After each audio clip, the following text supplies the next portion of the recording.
Good morning. I hope everybody's having a good day. I needed to make a video. It is Friday, the end of the week for most people, but not for me because I usually work most of the weekends.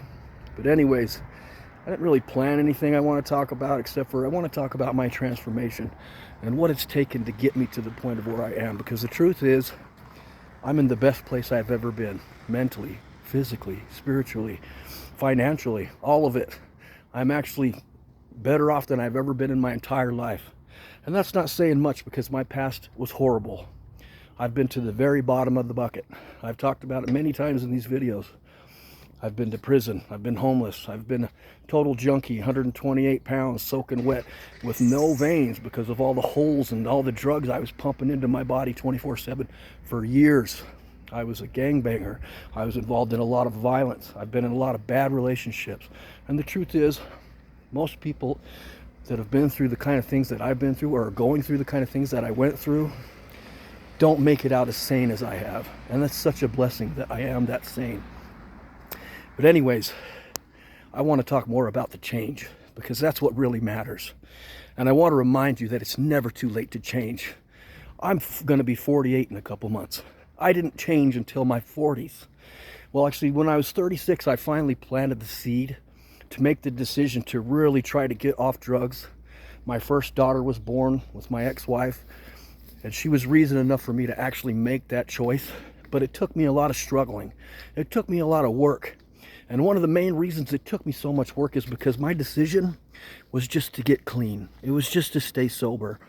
And that's the problem with the way a lot of these addicts and people that want to change their life think. They think that just abstaining is enough. And I'm going to tell you right now, that's only going to get you so far. If that's your only goal, it's not going to keep you strong. It's not going to last. Eventually, that brick wall you're trying to build around yourself is going to come down because you really need to make the goal of just becoming a better person. And I'm going to tell you, I planted that seed, but what matters is what I watered it. It's always those little things that mattered. And I was lucky enough to stay clean and sober. But honestly, it wasn't till about 3 years ago when I planted the real seed. The seed to want to become a better person, to want to become a person that can help other people, to want to become a person that the example can spread, that can make other people better people. And that's the big goal for me. But it was still those little actions that made it happen. A lot of people think that it's those big things that matter, that big achievement, that big goal that you achieve, those large steps, the sprint.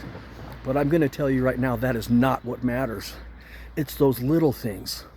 It's those little acts that you add to your daily routine. It's the reading, the journaling, the processing yourself. It's the way that you act in your relationships, how you treat the people that you love.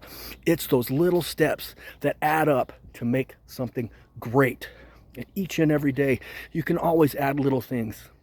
I remember when I first started to change, I used to wake up at like 11 in the morning, honestly. I slept in like that every day. And my first changes that I made was just to wake up a half hour early.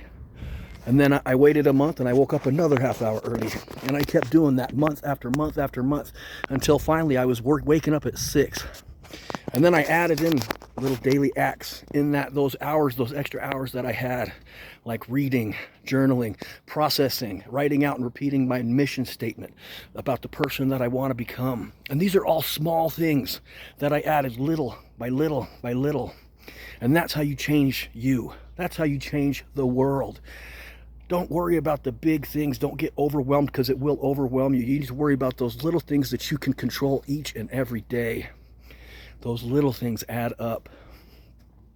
It's just like if you want to go 1,000,000 miles, it's still step by step by step by step that gets you there. I mean, you can run for a while, but it's going to wear you out. But if you keep taking those steps, eventually you're going to get there. So start focusing on those little things that you can change. Start adding those daily acts that are going to get you to the goal that you want. Start becoming a better person. Start showing people that it's positive because you can do it. If I can do it, a junkie most of my life, a piece of shit most of my life, and I can change as much as I have already, you can definitely do it. And I'm just getting started. I'm still trying to add those little things. I'm still trying to But one of the main things too is once you start adding those things is you need to stick to the fundamentals. You need to stick to those little things. Because if you start focusing too much on the big things and you stop doing those little things that got you to that big goal, that got you there, you're going to fall backwards again. It's always the little things. Always those small things that matter. So do good for you today. Do good for the people in your relationships. Treat people well, but most importantly, treat you well, because other people see that. And that's what inspires them to do the same. I love you guys. I hope you have an awesome weekend. Peace.